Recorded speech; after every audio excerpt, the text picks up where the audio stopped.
You're listening to the Teach Better Talk podcast featuring expert educators eager to share progressive tactics to reach more students. Teach Better Talk is created by teachers and fueled by passion. Let's get started.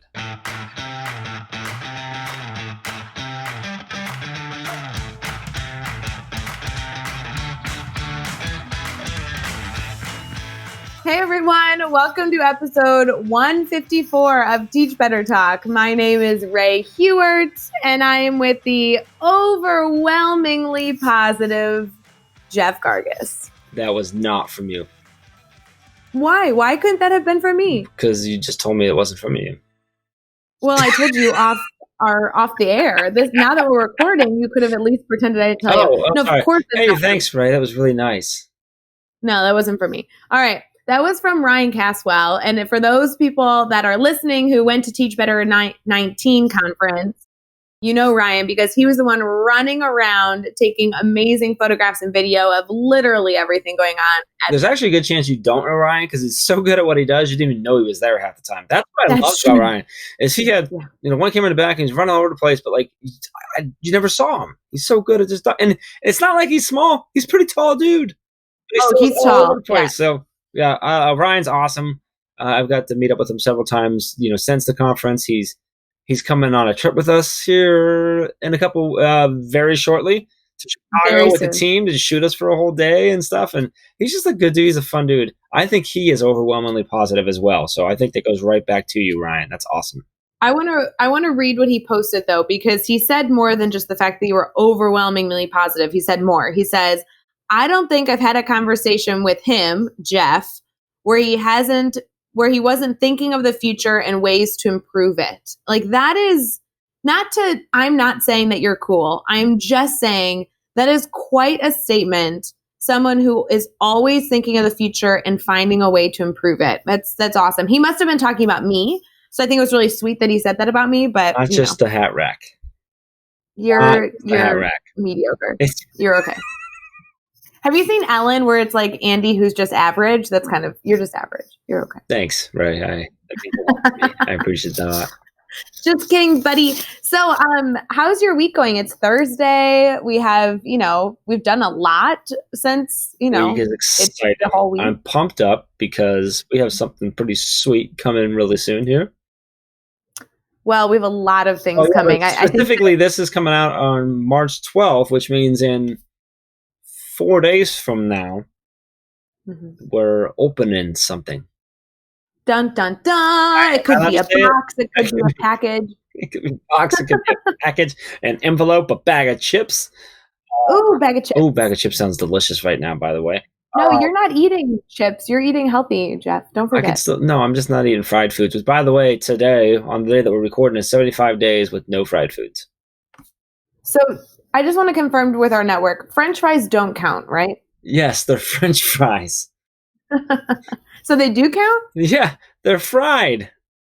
Whatever. Can we go back to what we're... in oil fried. I just haven't done any fried foods for 75 days, which is massive for me, especially since last week I took my daughter to Chick-fil-A for the first time in 70 days because I didn't trust myself to not eat their waffle fries, but I made it through. I got grilled chicken nuggets and did not have fries.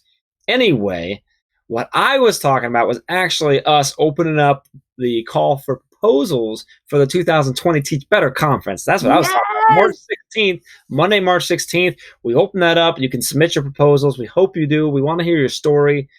I think one of the hardest things I've ever done, but probably one of the funnest things we've ever done was last year going through all the submissions. Yes. It was so cool, but it's also really hard because we can only pick so many. Hours. That took hours. It did. Yeah, hours. And then if you remember, Ray, I know you remember this because we have so many that we wanted that we actually rearranged things at the venue so we could actually open up another room so we could have more sessions. Let's clarify something, Jeff Gargis. I'm going to spill all the secrets on this episode. We accepted I kid you not, guys. We accepted 20 presenters, 20 more presenters than we were able to actually house because Jeff Gargis was like, don't worry, Ray. Most of the people won't be able to make the travel. I did not say most. I said some people won't be able to make the travel. Don't worry, Ray. Don't worry, Ray. I was wrong. You They were all came. wrong. They all came. They all came. So we had to It was open up more rooms because we were like, what do you do? Like, Yep. it was all your fault. So good thing is this year, a little bit bigger venue, a few more rooms to work with, more space to work with. We've got space. We got people. We want more people to come out. So super excited. So Ray, Open it up. if I'm an awesome educator Yeah. who wants to come and present at the Teach Better Conference 2020, how do I do that? Okay. Super. On March 16th, of course.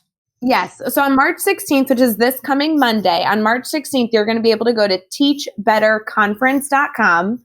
And in addition to seeing the featured speakers we're continuing to release and all the speakers we had out last year and all the other great things from the 19 Teach Better Conference, the 2020 will be even better because you will be submitting to share your story. So literally all you need to do is go to submit a session and you're going to submit your story that you want to share at Teach Better Conference 2020, October 2nd and 3rd. It's a Friday, Saturday.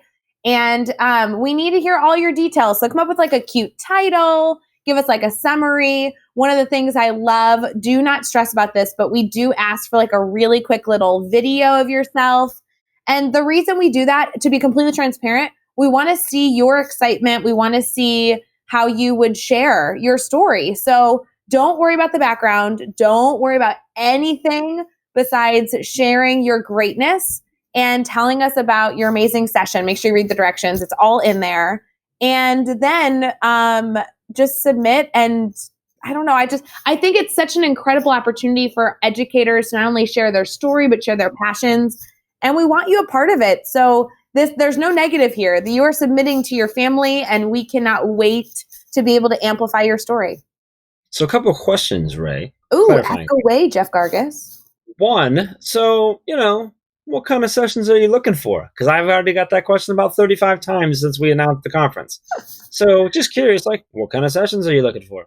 Honestly, we're looking for... What are you looking for in a session? Any variation of that question. We're looking for anything and everything that encompasses the Teach Better mindset. Do you think that's true, Jeff? Like literally yes. Anything in education that you think needs to be shared, anything that is going to not just be this overarching philosophy, but actually contain a tactical takeaway where you're going to involve your attendees in your session in the learning experience. And so they're able to walk out of that room and say, I not only have a new food for thought that I'm going to chew on, but I also have something that I'm going to implement tomorrow in my classroom. I love that.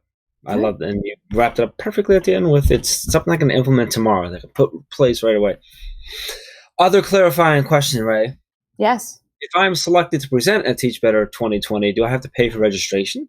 No. If you are selected as a presenter for Teach Better 2020, registration is waived. You are the reason we are able to put on a conference. We are not going to charge you to join this 2-day event. We are going to celebrate that you are willing to share your story. And so we are going to make sure you get there. And I'm telling you this, I wish we could pay everyone to come speak to. We can't do that, but the least we can do is waive the registration fee. Now, I have not completely ruled out Ray and I scheming and robbing a bank, and then we will be able to pay you. But I wouldn't necessarily count on that because most likely we'll just end up in jail. But still, it's in there. It's a thought. It's something we can consider. Maybe we should have had rob the bank. That way we're still around in case he gets caught. That's a good idea. Good thinking. I like that. So let's do that. And then, anyway, so I'm excited about that. So go to teachbetterconference.com. Wait, I had another question. Oh, you had another question? I was asking questions. You're asking questions now? Well, I didn't have a question necessarily for you, but how long should my session be? We didn't talk about the session types. Do you have any insight? Yes. So session types, we're doing 3 session types. So backed by popular demand is the Teach Better Talk session type, which we actually extended by 5 minutes to make them 20-minute sessions. So these are kind of sort of think like a TED Talk type feel, right? You can do slides or not do slides, up to you. But 20-minute session, Teach Better Talk session. We have your breakout session at 50 minutes. And we also have breakout sessions that are going to be 90 minutes. Dun, dun, All right, dun. so when you submit, you'll be able to select 2. So you'll select your first preference and then your second preference. Obviously, we're going to try to give everyone the first, but you can't always guarantee that. And we'll do that around. So we have those couple options there. I'm excited about it. No, and I know we can't accept everyone. This is the hardest thing we did last year was have to decide what was being shared. And I can only imagine it's going to be worse this year. We like all crawl in a hole afterwards and sob because we can't pick everyone. But I'm just so excited to see the variety, see new faces. And even if you've never presented before, like this is the perfect conference to try something out. It really is. Like we are so wanting this conference to be built on the family atmosphere and this core value of growth and supporting each other. That's not fake. It's literally how we design every element of this conference, including why we are keeping it small. So this is the perfect opportunity to kind of be vulnerable and share something and have us celebrate you and just continue to amplify your story. I love it. Love it. All right. Speaking of story, let's flip to this episode. Awesome guest. This was so much fun. You're going to notice right off the bat that it takes us like 5 minutes, 4 minutes, something like that to even get into things because we just start goofing around and talking. We had so much fun with Shane, fellow podcaster, really, really cool. So Shane he teaches drama, art, computers, and film studies in the junior high area. He has a weekly podcast called the Ed Podcast. Been teaching for 15 years. So this is a passionate educator who is experienced, very, very knowledgeable. Some really, really love his how deep he took us for his failure moment, the advice he gives. His podcast is phenomenal, which Ray shares a lot about her experience actually being a guest on the podcast. Super excited for you to listen to this episode. It is a good one. Ray, any last second things? No, I just want you all to go subscribe to his podcast. It's so easy to listen to. It's another great one that I personally truly do listen to every single week. And so I encourage you all to not only use this as an opportunity to learn, but to actually expand your network. I love it. So with that, let's get into episode 154 with Shane Lawrence. Hey everyone, it's Ray. We are about to get right back to the episode, but I wanted to make sure you are a part of our Facebook group. The Teach Better team has a private Facebook group that has grown so much over the past few months, and we continue to do live sessions, answer questions, and have teachers share their lesson plan ideas so we can all collaborate together. Head over to Facebook and search Teach Better Team to request to join, or you can head to teachbettergroup.com and request there. Either way, we'll see you over on Facebook. Now let's get back to the episode. All right, we're here. We are chatting with Shane Lawrence. And Shane, we're already laughing. We're already having a good time chatting here before we even hit record. You're a fellow podcaster who totally gets it. It's always nice to flip the mic on a fellow podcaster to get flip it and hear your story from the other side. So I'm excited to jump into that. Before we go too far, though, how you feeling right now? I'm feeling good. I had a good supper right before we started. So, I'm important. Full. I'm feeling pretty relaxed. I had a good day. So, yeah, it's all just smooth sailing from here on out. Before we go any further, Ray, I don't know, maybe you were going to ask this, so I apologize, but what did you have for supper? Oh, that's what I was going to ask. Is that, Steve, you and me, Ray, we're on the same wavelength. Like, we're there. Like, we went to Ricky's, which is kind of this middling family pancake house, and just had a stonking huge bacon burger. Oh man! So where are you at? Because I've never heard of that place. Where are you at? I'm in Edmonton, Alberta. Oh, you're in Edmonton. Okay, gotcha. Yeah. Very cool. Pancakes sound delicious right now. Yeah. Well, I got two little ones, right? So it's nice. Some days you're just like, you know what? I just want you to eat. I totally get you. Me too. Referee. So yeah. So I got to ask because I've never been to Edmonton. Do you guys in Edmonton? Do you do the fries with gravy? Oh yeah, poutine. Yeah. Okay. You bet. Okay, gotcha. Like, what's that called? I always forget. Yeah, poutine. Poutine. Yeah, Ray doesn't know this. So, Ray, you got to understand something. We're so off right now. This is great. Shane, no matter where you go, no matter what you're doing, no matter what, no, it does not matter. When you go out to eat with Ray, she gets salad and fries. But I don't think I can tell by her voice she hasn't had fries with the gravy. This is a Canadian thing that's just awesome, right? Well, it's fries and then cheese curds and then gravy. Right? Yes. So the hot gravy. Yeah, it's so good. I usually do without cheese curds because I can't do the but the gravy, it's so good. Yeah. Let me set the record straight, people. I don't always have fries, but 99%. No, she always has salad and fries. I mean, I suppose if they don't have fries, you don't. But yeah. I don't know that I could do the gravy. We're gonna have to all be together to try that. That does not sound like the first name. Ray, have you ever been to Canada? I haven't. Are we taking a road trip to see Shane? We are road tripping to Canada. Yeah. Come Yeah, on up. Come on up. It's we're gonna great. go to Harvey's. We're gonna get Yeah. some. Yeah, it's gonna be great. It's gonna be a good Absolutely. time. I don't know. Why did I think you guys were out in Ontario? Just because everyone I know is out in Ontario. But where are you No, guys? I'm in Ohio, but I go up to. We actually have my family. We've got a cottage up actually in Ontario, northern Oh, Ontario. So we okay. go up through the Peace Bridge across, there by Buffalo and up into Mhm. Toronto and above there. I love that area. It's great stuff. So Right on. Right on. I'm in central Illinois, so Okay. I'm a weirdo in the middle of the state. I'm just gonna. I want to go on record right now that this is the best start to a podcast we've ever done on Teach Better Talk. Absolutely.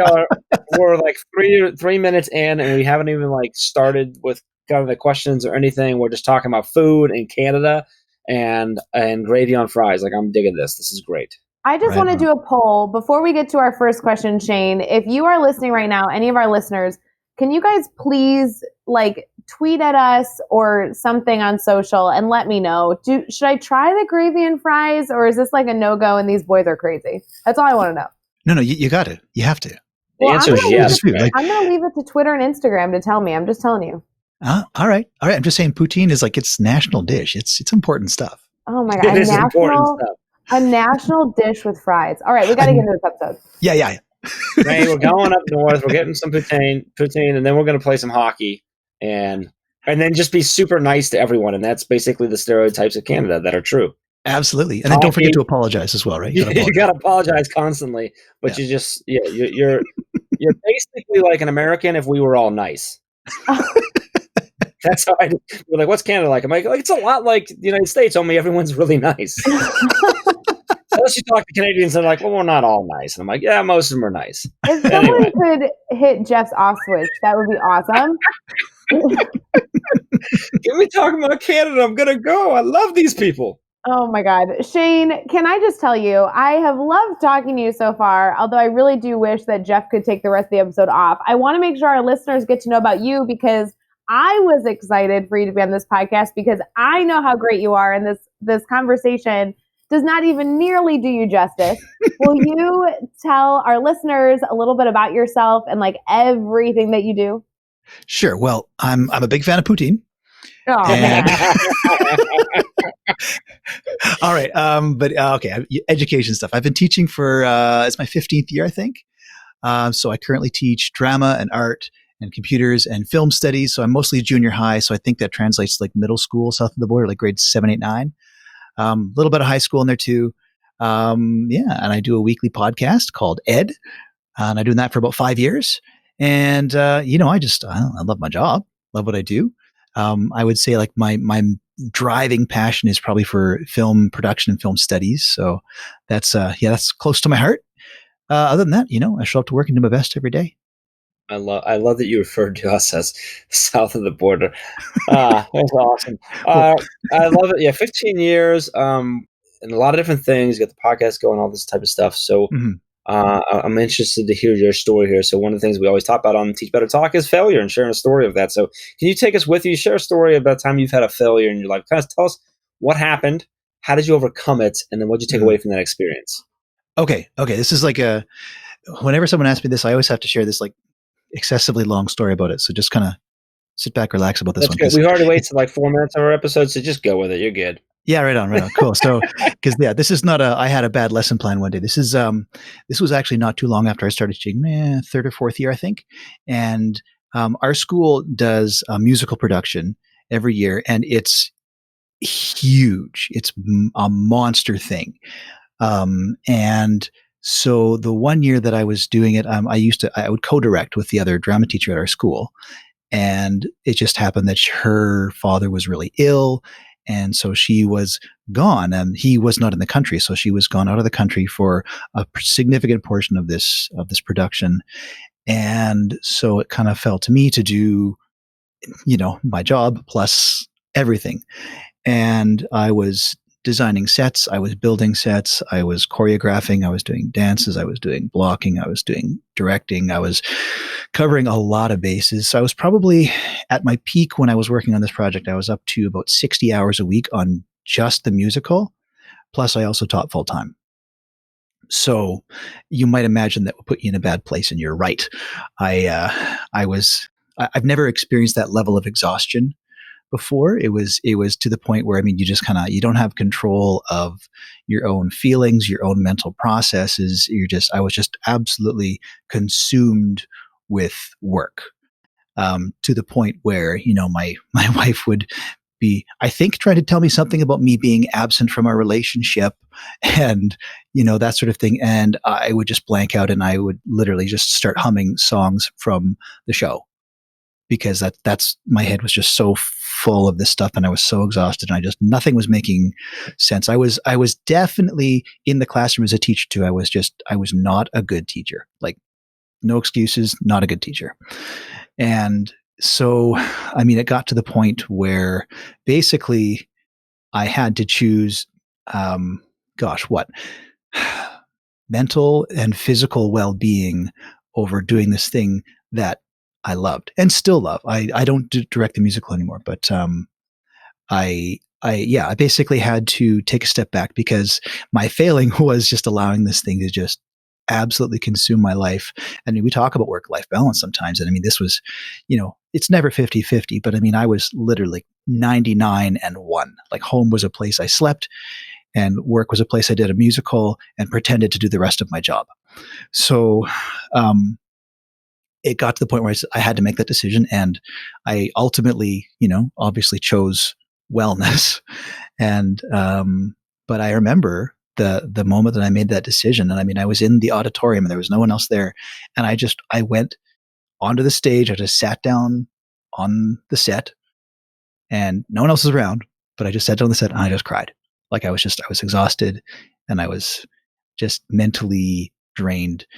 But I just put everything aside there, and, I left with a lot of sadness, a lot of melancholy, because I was having to let go of this thing that I loved so much. But what I learned is that nothing that you love like that at work, nothing like that is worth, putting aside relationships and your own well-being.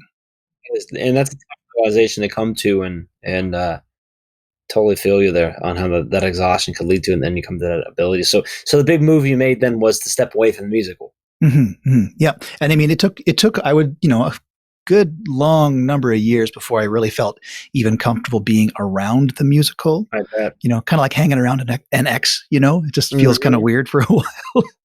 So, it was a tough transition, but I mean, having made that decision, I never doubted it. I never, even though it was hard for a long time, I thought, you know what, I'm doing this right, because I'm going home and I have a relationship with my family, and I'm being a better teacher.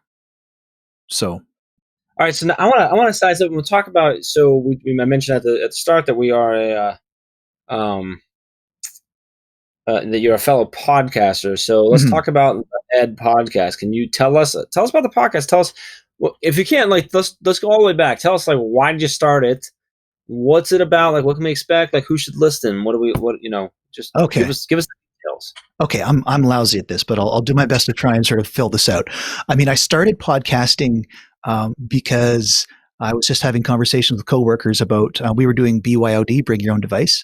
Mm-hmm. And it was on the horizon. It was a year away, and we were chatting about it all the time. I was like, hey, we should do a podcast about this. And they all said, hey, yeah, that's a good idea. And it just happened that I actually had all the gear. So I pulled it all together, and I got the guys together, and we just did a podcast. So we did about 7 episodes in our first year, all about BYOD. So Ed, in its previous life, was called Biodcast. BYOD cast, get it? Okay, yeah, I gotcha. I hate that name so much. I hate saying it out loud. Yes, we did Biodcast for the first year, and I loved doing it so much that I just decided to keep going with it, change the name to sort of broaden out the scope. And it's morphed. I would say took probably 3 to 4 years before I really kind of settled in and said, okay, this is what this thing is. So really what Ed is just a casual conversation with teachers about the things that they're really passionate about. So that way we get to explore, best practices. We get to explore, wins and fails, and honestly, I just want to expand the discussion on education. And I don't know if humanize is the right word, but put a human face on things so that we can talk about our profession in a way that's not necessarily highly structured. We're not filling out forms. We're not making lists. We're just having a good talk about what we do.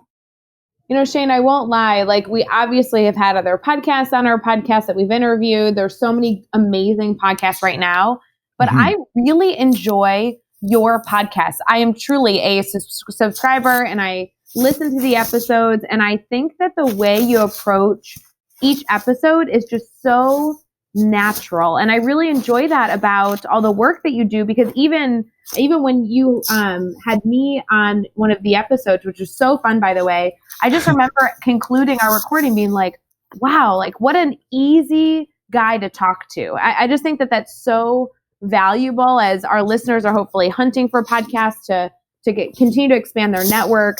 I am such a fan of the work you're doing because it just seems so effortless. You can listen to it at any point throughout your day. And you do take some deep dives into some hard topics, but it's in a way that you can kind of chew on these ideas and then explore more after. And I really enjoy that setting you guys have. Thank you. Wow. I'm blushing. No, for real. So I have to ask, like, usually our question 4 has to do with what's exciting you about education. And I really am interested in this from you, specifically because of the work you're doing and with your podcast. I have to know, like, what fuels you to do this type of work, especially in the style in which you're doing it. I mean, with everything going on in education and all that you're doing, what kind of is keeping you excited? Are you talking about podcasting in particular? Well, or just education in general. Just education in general? Is your favorite? Name your favorite child, right? Oh, I know, right? So maybe just pick one or share on both. Well, the funny thing is I can actually, now that I'm thinking about it, I can put them into the same bucket in that they're both things that I want to get better at. I waited probably 10 years of teaching before I got my first student teacher because my metric was, well, I'm going to wait until I feel like I know what I'm doing. And of course, after 10 years, I'm like, well, I guess that feeling's never going to come. So I'll just get a student teacher. So I did. And then of course, that was a very edifying thing because then it's like, oh, I do know things. But at the same time, it's like for both podcasting and teaching, there are things that I know that I've just got miles and miles to go. Like I can always get better at what I'm doing. And it's weird because in my second year of teaching, there was what I guess what you'd call a master teacher. I don't think you hear that term being thrown around much these days, but she was a master teacher, and she quit teaching after my second year there because she's like, well, I'm bored. I got it figured out. And I was like, you know what? If I ever get this figured out, if I ever feel like I have it all, laid out and I've got it perfect, then I'll probably quit too. But I am nowhere near that. So I just love that I get to come in every day and there's new challenges and, I'll nail something like, yes, I got it. And the next time around, I'll try it. I'm like, no, wait, that's not right. I got to change this and change that. So I just love that it's something new all the time, and of course, I'm teaching not a lot of tech heavy courses now. So, goodness sakes, I'm I'm just on the train to wherever. And it's just always changing. So I think that's the big thing about that keeps me coming into work is that I'm not bored. I have new things to do all the time. And there's just, a never ending list of things that I want to try. So, even as I'm teaching something new, I'm like, next year, I'm not going to do this. I'm going to do this instead, or I'm going to change it and do this instead. So yeah, that's the big win or the big pull for me, I think. I like that. Fill your calendar with things that aren't boring. I think that's great. I like that. Well, I think that's important. Because there's times, I can't remember where I picked this up, some PD somewhere about just that idea that, if you're bored with what you're teaching, your kids sure are going to be bored with it too. Yeah. Right? So when you've got that enthusiasm, they pick up on that. And I know the first day I teach film studies, the first day in the semester, like I'm literally vibrating. I'm just I blather like an idiot the entire class. I'm like, okay, guys, sorry, I'm super excited because we're going to be doing films and all this stuff. And I can't slow myself down. Every year I'm like, okay, just slow down, calm down. But I can't do it because I'm so excited. But the kids get that, right? And they pick up on it and it carries us through all the semester. So yeah. That's awesome. So with everything you're doing, obviously things that definitely are not boring. I'm glad that you find so much joy in the work that you're doing because I really think that that'll resonate with a lot of our listeners as, the reason we get up so early, the reason we spend so much time dedicating our life to students, the reason we stay up late to make sure we're ready for the next day is because we love it. And so what advice would you give teachers, whether they be new teachers or, I don't know, even veteran teachers, to really ensure that they are, kind of like pursuing this love of education and keeping that love at the forefront of their, their day, I guess? Yeah. Yeah, I get it. I think you almost kind of answered the question right there. It's that, keep the love of education at the forefront. There's so many things to get distracted by.